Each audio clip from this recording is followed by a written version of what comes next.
महाकालेश्वर ज्योतिर्लिंग भगवान शिव के 12 ज्योतिर्लिंगों में से एक अत्यंत दिव्य और शक्तिशाली ज्योतिर्लिंग है। शिव पुराण के अनुसार महाकाल को काल का भी काल माना जाता है।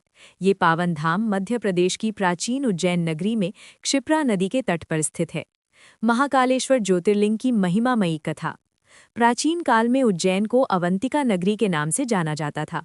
वहाँ एक अत्यंत धर्मनिष्ठ और ज्ञानी ब्राह्मण रहते थे जिनका नाम वेदप्रिय था। वे भगवान शिव के अनन्य भक्त थे और प्रतिदिन विधि विधान से पार्थिव शिवलिंग की पूजा करते थे। उनके 4 पुत्र थे जो अपने पिता की भांति ही शिव भक्ति में लीन रहते थे। उसी समय रत्नमाल पर्वत पर दूषण नामक एक शक्तिशाली राक्षस रहता था। उसे ब्रह्मा जी से वरदान प्राप्त था जिससे वो अत्यंत अहंकारी हो गया था। उसे धर्म और पूजा पाठ से घृणा थी।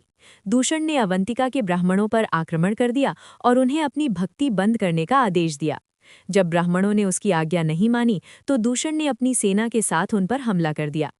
राक्षसों के हमले के दौरान भी वेदप्रिय के पुत्र डरे नहीं और भगवान शिव के ध्यान में मग्न रहे।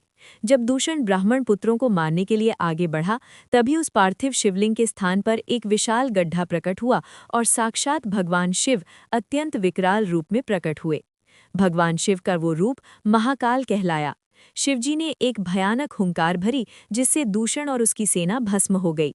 भक्तों की रक्षा करने के बाद जब भगवान शिव वापस जाने लगे तब ब्राह्मणों और नगरवासियों ने उनसे प्रार्थना की कि वे जन कल्याण के लिए सदैव वहीं निवास करें। भक्तों के प्रेमपूर्ण आग्रह पर भगवान शिव लिंग के रूप में वहीं प्रतिष्ठित हो गए। चूंकि शिवजी ने काल अर्थात मृत्यु के समान राक्षस का अंत किया था और वे स्वयं काल के भी अधिपति हैं, इसलिए इस ज्योतिर्लिंग का नाम महाकालेश्वर पड़ा। कथा का संदेश। ये कथा सिखाती है कि सच्चे मन से की गई भक्ति से भगवान स्वयं अपने भक्तों की रक्षा के लिए प्रकट होते हैं। महाकाल की कृपा से हर संकट और भय समाप्त हो जाता है। महाकालेश्वर ज्योतिर्लिंग की कई अनोखी विशेषताएं हैं जो इसे 12 ज्योतिर्लिंगों में से सबसे अलग बनाती हैं। ये उज्जैन में क्षिप्रा नदी के तट पर स्थित है और काल के स्वामी भगवान शिव का प्रतीक है। ये एकमात्र ज्योतिर्लिंग है जो दक्षिण दिशा की ओर मुख किए हुए है, जो यमराज और मृत्यु से जुड़ी दिशा मानी जाती है।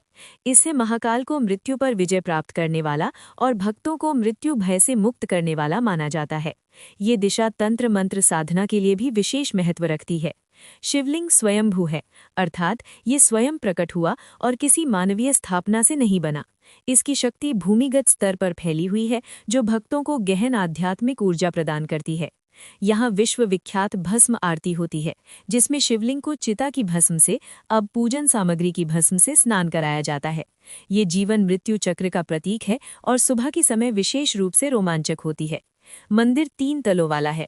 सबसे नीचे महाकाल ज्योतिर्लिंग, बीच में ओंकारेश्वर मंदिर और ऊपर नागचंद्रेश्वर मंदिर जो साल में एक बार ही खुलता है। उज्जैन को पृथ्वी की नाभि कहा जाता है, इसलिए यहाँ का महत्व प्राचीन ज्योतिष और समय गणना से जुड़ा है। जय श्री महाकाल।